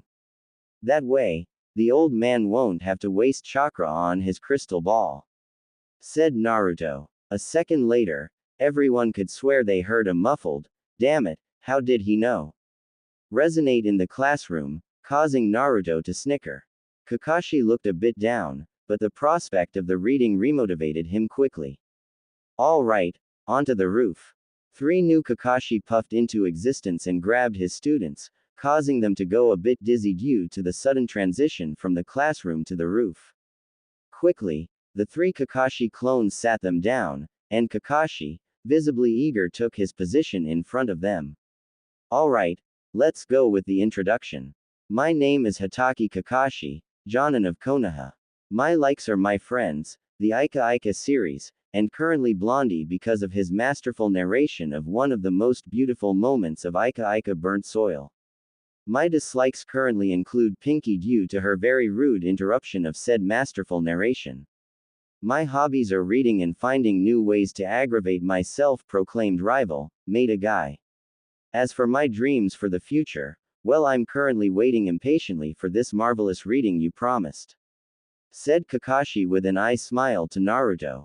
Now, I'll keep the best for the end, so you first, bubblegum woman. Sakura, with a visible tick mark on her forehead, began talking. My name is Haruno Sakura. I deeply dislike perverts, Naruto, and Ino Pig. My likes are, she looked at Sasuke, blushed and smiled. My hobbies are, once again, she looked at Sasuke, smiled a bit wider, and blushed a much deeper shade of red. As for my doctor, okay, I get it, interrupted Kakashi. You're a fangirl, and you want to get in his pants. Next, Broody, HN, grunted an irritated Sasuke. I am Uchiha Sasuke, I dislike a lot of things and I don't like much. I only have one ambition, to restore my clan after killing a certain man. Said the Uchiha in a dark voice. Uhu, very nice Mr. Flowers and Rainbows. And now, onto you, divine reader. Said Kakashi, some fondness and clear admiration in his voice. And for the first time in the meeting, he looked genuinely interested. Naruto, seeing he had an attentive audience, smiled. I am Uzumaki Naruto, heir of the Uzumaki clan, Prince of Whirlpool, and Overlord. Currently a genin, but that will be subject to change soon enough. My likes are, in order of importance, Hinata-chan, Ramen, Ika Ika, my clan, my minions, and all that is perverted. I dislike any and all anti-perverts, those hypocritical idiots, and those that try to ruin my fun. My hobbies are reading Ika Ika, if possible with Hinata-chan, perving, mostly on Hinata-chan, and groping Y girls. My dreams for the future are to constitute myself a harem to help rebuild the Uzumaki clan, with my Hina-chan as the matriarch, finishing rebuilding my castle, and meeting Jiraiya of the Sannin. Kakashi nodded. I have a question. 2 actually. First, why do you say anti-perverts are hypocrites? Simple. They deny their deeper impulses. They come up with scenarios, all more depraved than the previous one, and pretend to be revolted by them, but they think them up, and it excites them, they just refuse to acknowledge it. So, they're hypocrites. Kakashi nodded in understanding. Alright. Second question, why Jiraiya-sama? Naruto looked at Kakashi blankly for a second. He wrote the books. That's enough of a reason. Kakashi I smiled. I happen to know him a bit, you know. I can introduce you to him at his next visit in town. Thanks, sensei, said Naruto with a cheery smile. I can't wait. If you're done, grunted Sasuke. Huh, oh, yeah, that. Anyway, meet me at Training Ground 3 tomorrow at 6. There'll be a test. If you fail, you go back to the academy. Don't be late, and I'd advise against eating a breakfast, you'd puke. Now off you go, you two. Naruto and I have a very important place to be. Said Kakashi with a shooing motion. Then, he grabbed Naruto's shoulder and teleported to the Hokage's office via Shunshin. Sadly, the reading would have to wait. Good, you're both here. Sadly, the council heard of Naruto's little stunt and has been pestering me for it to be brought up. We'll have to go there, but we need Gnarl too. Hopefully it will be able to explain some things to these idiots. Okay. Could we also get Hina-chan? I'd like to have her with me. Sarutobi nodded and sent an Anbu collect the young Hyuga before the group made their way to the portal. Naruto quickly went to the castle and collected Gnarl, before returning to Konoha. When he arrived, he saw that Hinata was there too, a mildly worried expression on her face. As they made their way back to the Hokage Tower and to the council room, Naruto kept her hand in his in an effort to reassure her. Finally, they reached the room and went inside. The shinobi side looked overall impassive, clearly they didn't want to be there. The civilian side on the other hand was scowling and glaring at Naruto. Sarutobi made his way to his seat, sighed, and began talking. Alright, what is this all about? Hokage-sama, I do not think Lady Hyuga has clearance for what this meeting is about. Said a civilian. If you mean to talk about the fox, I already know. And if even one of you dares to call my man a demon, I'll rip off your balls or tits and force feed them to you. Is that clear? Said Hinata in a dangerously low voice. Hiyashi's popcorn bucket had mysteriously reappeared, and many clan heads were asking for some as they looked at the sweating civilians with sadistic smiles. Oh, of course, Lady Hyuga. Said a very nervous pink-haired woman. It is just that we have to establish whether or not these things Naruto-san summoned are clan secrets, so it would be safer if. Not a problem. Naruto-kun is my fiancé, so I'm entitled to be there. Interrupted Hinata with a smug smirk. Silence reigned in the room for a moment. Then, in a collective thump, the jaws of all the civilians hit the table. Quickly followed by the sound of a dozen or so camera taking a shitload of pictures. By the time the civilians had regained their composure, the shinobi had put away their camera and were discussing what they could do with this blackmail material. Hiruzen, chuckling, decided to get a hold of the situation. Alright, enough with that. What did you want to discuss exactly? Well, Hokage-sama, said the pink-haired woman, finally getting a hold of herself. We need to determine whether these creatures are a danger to the village and if they really are Uzumaki property. We are, said Gnarl with finality in his voice. It has been so since the Rakudo bestowed us upon his daughter, progenitor of the Uzumaki. As for being a threat to your village, we only follow the orders of the Overlord. As long as you don't attack our Lord, we will not be a threat to you. Well, except if our Lord wants us to, of course. And how resilient are those little imps? Asked a heavily bandaged man.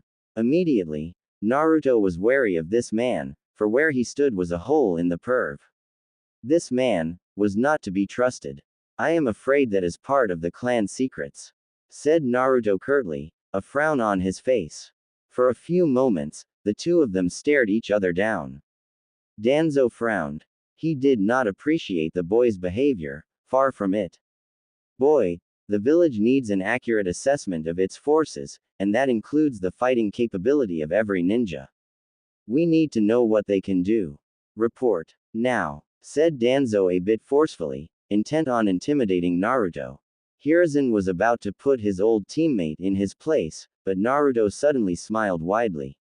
You are very much right, Elder Sama. As such, I will give a complete report to Hokage-sama in private, away from prying eyes and ears. After all, the minions may very well become Konoha's trump card. It would be most regrettable if gossips about their capabilities destroyed any advantage they could give us, do you think not? As such, I think it would be much safer if only myself and Hokage-sama knew the extent of their abilities for now. Most true, intervened Sarutobi, thoroughly amused at the way his old rival had been told off by the perverted teen. A quick look towards Hiyashi would have shown the impassive head of the Hyuga clan eating popcorn, impassively, from a gigantic bucket, with 3D glasses on. He seemed to be enjoying the show. Reluctantly, Danzo conceded the point. Gnarl-san, said the pink-haired woman. May we know how you chose your master? Well, we pick the most worthy of the Uzumaki line and request that he or she become overlord. Should that person refuse, then we will pick another candidate. Though, we have some standards, some people are excluded due to shameful behavior or unacceptable acts. Shameful behavior, like peeping on women and groping young girls. asked a civilian, visibly excited. How is that shameful? The overlord needs mistresses, the way he picks them is his to choose. Then, how do you define a shameful behavior? Insisted the pink-haired woman. By now her intentions were quite clear and it displeased Naruto greatly. Well, a shameful behavior would be insulting his ancestors, rejecting the most important Uzumaki traditions, dishonoring the clan or turning against it altogether. Dishonoring the clan? How? Asked the very interested pink-haired woman. Naruto could do nothing but grit his teeth or risk to appear as if he wanted to hide something, but this woman was beginning to irk him to no end. There were several ways, for instance rape was considered a capital crime. Said Gnarl, completely missing the vicious smirks that appeared on many civilian faces, and the subsequent revolted faces on the shinobi side. Thankfully, the Tower Heart is designed to reject any rapist, so that is not something we have to worry about. Immediately, the civilians' faces fell and the shinobi smirked, with Hiyashi having a cup of soda in hand, and no indication on where it came from. Of course, prisoners of war are excluded. Specified Gnarl. Anything else? Asked the pink-haired woman, with badly disguised irritation. Well, intolerance to ramen was always seen badly in the Uzumaki clan. The pink-haired woman slammed her head in the table, and Naruto grinned widely. Wait, you mean eating large quantities of ramen are also part of the job? Yes, my lord. Is there even a downside to this job? Moving on, what would happen if you ran out of Uzumaki to choose as leader? Asked the irritated woman. We would eradicate those that killed off our masters or died trying, and if we succeeded we would probably choose another line from the Rakudo's blood to serve. But that won't happen. Lord Naruto is our overlord and I am confident that he will live a long life and reform the Uzumaki clan. And what if a more worthy clan arose? Asked one of the civilians bluntly. Without delay, the whole shinobi side of the council erupted in protest, Hiyashi throwing his popcorn and soda to the side, causing them to disappear in a puff of smoke. How dare you? Bellowed an enraged Choza. Clan property is untouchable. If you bastards think'll give my clan's secrets to your Uchiha bitch, 'cause you think he's better, you're dead wrong. Growled Sume. You have no say on the worthiness of any clan or to who their secrets should go. Declared Hiyashi in a cold voice, amidst the protests of the other clan heads. Of course, seeing such a united front pleased Naruto greatly, mainly because it pissed the civilians off. That won't happen, said Gnarl, earning the attention of the whole room. We were given to the Uzumaki line by Rakudo-sama, no line can be more worthy than the one chosen by the first overlord. If that wasn't enough, the Uzumaki have proven in the last 2 millennia that they are indeed a very worthy line, far worthier than any Uchiha or Senju could hope to be, no matter how much they would want to. That enraged the civilians. Are you saying that the Uzumaki are better than the 2 clans that founded this village? Yes, at least they didn't ruin the Rakudo's work before spending 2,000 years in a wasteful and idiotic squabbling. Had their progenitors used their brains, the world would still be at peace. Though, I will admit that young Hashirama was a very nice boy, almost like an Uzumaki. Though, it was a shame that he didn't eat ramen. What? Why are you bringing the Shodai in this? Asked the pink-haired woman confused. Because he married Mito-sama of course. Answered Gnarl like it was obvious. She was the overlady at the time, but when she married young Hashirama she relinquished the title. Oh, she was also your grand-grand-aunt my lord. Once again, jaws hit the table, though this time it was the whole council, Hokage included. What? Shrieked the pink-haired woman, further cementing the theory that she was related to Sakura. You mean this shameless pervert is related to the Shidaime Hokage? That is what I said. A few civilians fainted, the others were in denial. The Shinobi Council was looking at this in shock and Hiyashi was looking at his soon-to-be son-in-law with wide eyes. Then, something dawned on Naruto. By the way, if it was a meeting to determine whether or not the minions were my rightful property, isn't it ninja matter only? Why are the civilians here? Silence fell on the room. And suddenly, the civilians felt very ill at ease. Maniacal laughter rose from the Hokage as the old man got up, an evil glint in his eyes. Naruto, my boy, go in my office and wait for me, I'll take care of this, said the Hokage in a frighteningly sadistic voice. Not one to contradict an old man with such a scary voice, Naruto hightailed it out of the council room, Hinata in his arms and Kakashi just behind. Quickly, the three of them reached Sarutobi's office, and inside found the cage's three aides, all male of course, waiting in the room with stars in their eyes. As soon as Naruto entered, they appeared before him, on their knees, bowing to him. O divine reader, we welcome you in this humble office and thank you for gracing our unworthy ears with your celestial reading skills. Hinata looked at Naruto questioningly. Mind explaining, Naru-kun? Wheel, I may have read Ika Ika burnt soil out loud while waiting for Sensei to show up, and the old man may have been spying with his crystal ball with these three probably present in the room. By now, the three helpers were looking at Hinata in fear and apprehension, afraid that she would pummel Naruto for his perviness before turning onto them. Hinata gave her man a stern gaze. Love, whether you like it or not, I'm playing Mickey, she said, stunning the four adults. Naruto only smiled. I wouldn't have it any other way, love. The Hokage then entered the room, a huge satisfied smile on his face. And what seemed to be small red dots on his robes. Oh, well, not his problem. Naruto sat down, Hinata in his lap, and pulled his book out. So, shall we have this reading? The five grown men were instantly seated in front of him, eyes shining. They would be found the next morning in the office, passed out, with massive nosebleeds and happy smiles.